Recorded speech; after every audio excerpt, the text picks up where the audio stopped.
Hello, welcome back. So we are finally in a new section, and in this section I actually want to make it project based, where we are going to be learning the features as we model a valve.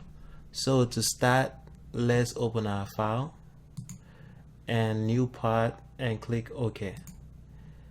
So let's change the scale to millimeters, metric.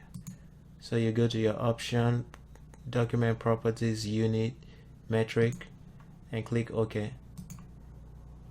And now the subject we are going to be covering in this lecture is the revolve boss over here.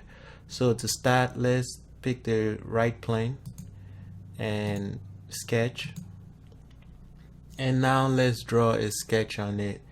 Let's draw a line from here down.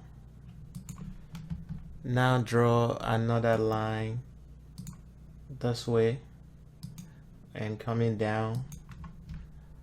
Now let's make this line a construction line, and let's make this 38 millimeters. Good. So the next thing we need to do is draw our circle. Starting here, draw the circle out. So I'm actually using a center circle, by the way. So once you draw it out, click on this circle, hold the control key and click this point and click coincident.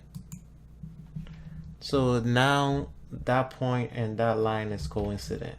So the next thing we need to do is draw another line at the end point of this line, something like that. Now make this line and this circle tangent to each other. So you should get something like this. Good. So what we need to do is start trimming. Go into the trim tool, and I'm using the trim to closest. So I'm going to trim this off. Let me zoom in so you see, trim that off and trim this off, so I get something like that. Good. So we need to add a dimension to this. Let's make it 20. The angle between this line and that is 20, and let's make this a 26.5, the radius 26.5. Now you can see that our sketch is fully defined. In order to be able to revolve in SolidWorks, we are going to be revolving this 360. So when you are revolving any item 360, all you need is half of that item. You don't need to draw the whole thing, you just need half of it. As you can see, this is actually a 38 diameter, but we actually drew half of the 38, which if I dimension this should be 19. So as you can see, that's 19. So I'm gonna delete that. And now let's draw a line here.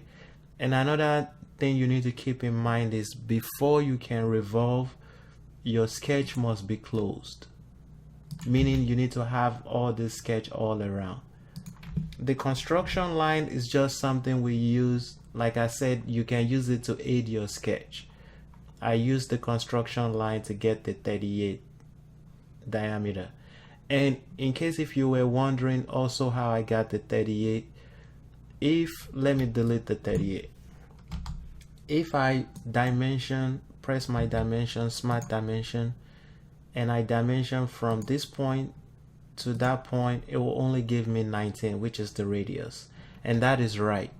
But if you want to do the diameter, you can select that point and you dimension it to a center line. Anytime you dimension any line or point to a center line, it would give you the diameter instead of the radius. So I just like drawing this way, but you can do it anyhow you want. You can dimension it as a radius, it's still the same.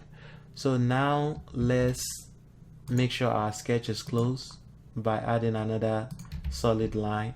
So once you have something like this, all you need to do is go into your feature, revolve, and now you want to pick that center line because we are revolving it about this line. So that line, let me delete that line.